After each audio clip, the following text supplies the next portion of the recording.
orient the reader, and then numbered headings at the beginning of new entries, put there for the sake of clarity.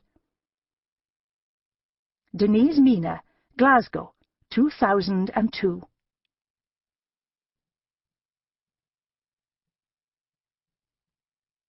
Chapter 1. Tuesday, November 3rd, 1998. I'm shocked. I woke up after 4 hours' sleep this morning, still trembling. It feels as if there's a bubble of bile at the back of my throat, ready to splatter out through my mouth if I try to speak. I was exuberantly sick in the taxi on the way home, all hot browns and greens, which is odd because I have no memory of eating for the last 3 days. I tipped the driver 20 and apologized over and over. He said, "Don't worry, pal, no bother at all, just get out, for fuck's sake, quick before it happens again." How could they find her guilty? She's a doctor, for Christ's sake, she's a mother.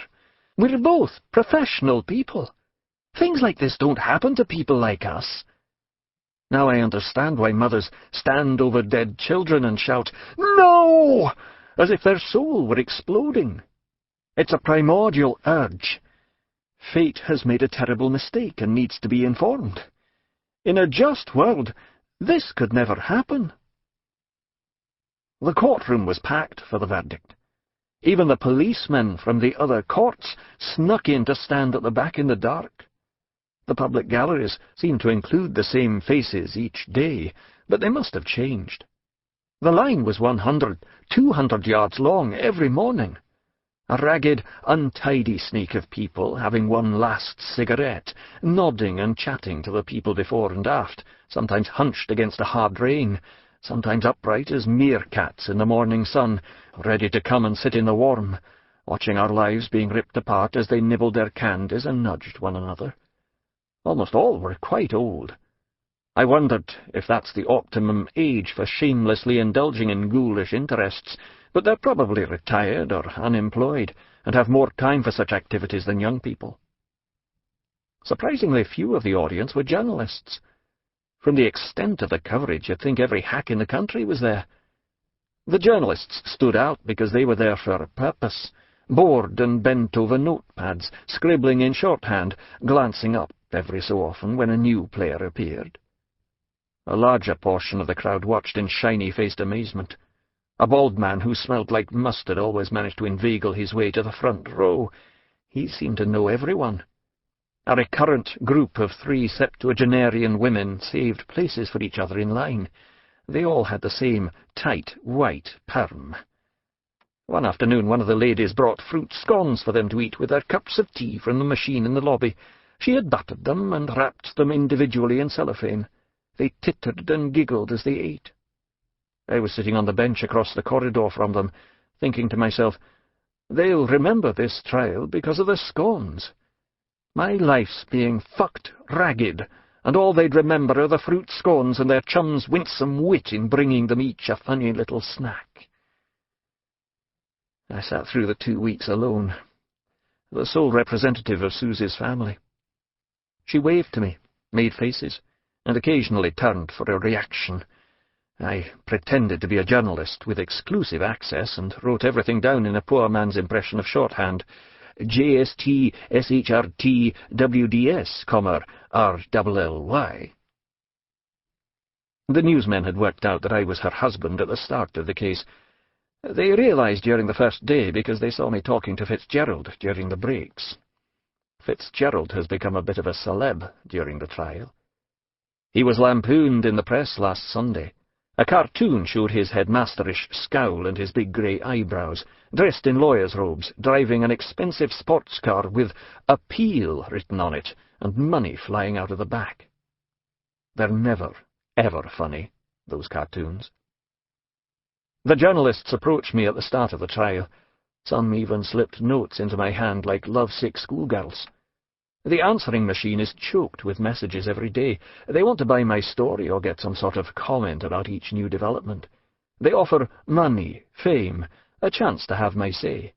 They approach and approach, ignoring my snubs, rebuffing my rudeness. The public didn't realize who I was until we went back in for the verdict.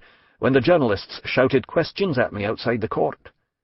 When we were sitting down, the man who smelled of mustard turned around and smiled, pointing at the back of Susie's head. "Is that your missus?" he asked, surprised and pleased. I was so nervous I didn't trust myself to speak, so I nodded. "Oh," he said, "very good. You look queasy." I muttered something about the possibility of being sick, and he gave me a mint to suck. The court official with the ceremonial stick came in, and we all stood up, sat down, genuflected at the crown, whatever. The jury clattered back in along the little wooden benches and sat down. The room was so quiet, it felt as if everyone had inhaled and frozen, sitting perfectly still for the 7 minutes it took the clerk to declare the result. Guilty of murder. A murderer. Murderess. My own precious Susie. My sweetheart. My funny Valentine. My dear Christ Almighty! Every pore on my body swelled open, as if trying to absorb the news osmotically. A hair fell from my head. A man dropped a pen down the row from me, and I kept thinking, "He's dropped it. He's dropped it."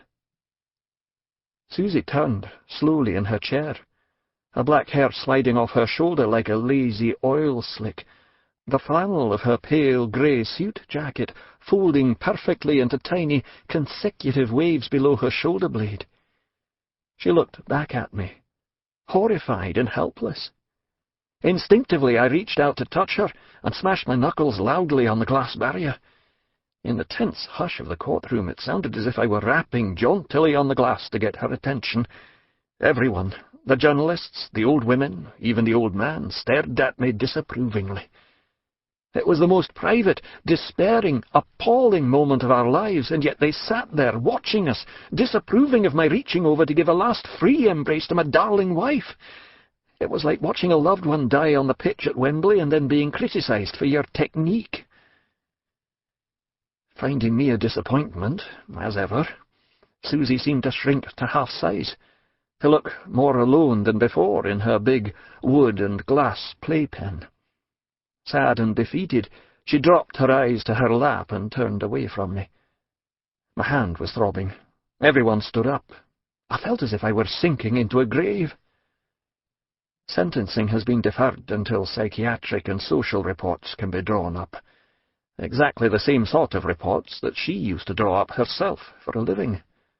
We have to go back for the sentencing hearing in a few weeks, but murder has a statutory penalty of life imprisonment, so that's what she'll get. Whose lives are they taking in payment? Susie's, or mine? Or Marge's? The forces of justice are orphaning our daughter at 19 months old. Margie'll never know her mother. She'll never walk past a make-up counter, catch a smell, and remember 1,000 days at her mother's knee. She'll never roll indignant teenage eyes and join the other girls bitching about their bloody mums during school lunchtime. Susie will never surprise her in her 30s with a story about little Margie saying something rude to a pompous visitor, about falls and friends forgotten, about the literal confusion of early childhood. I wanted to stand up and scream at them, "They're taking the wrong life!" As I made my way out of the courtroom, I tried hard to blend into the milling public, but I'm too tall to be inconspicuous, especially in a crowd of the midgetized elderly. A cross-eyed woman ran up to me and asked for my autograph. The crowd turned on me, wanting papers of their own signed, poking at my hand with chewed pens. I kept my eyes on the door and ploughed through them.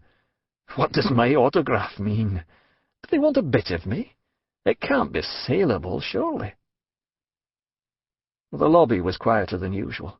Most of the journalists had been corralled into a side room, but some members of the public took flash photos of me and got told off by the policeman on the door.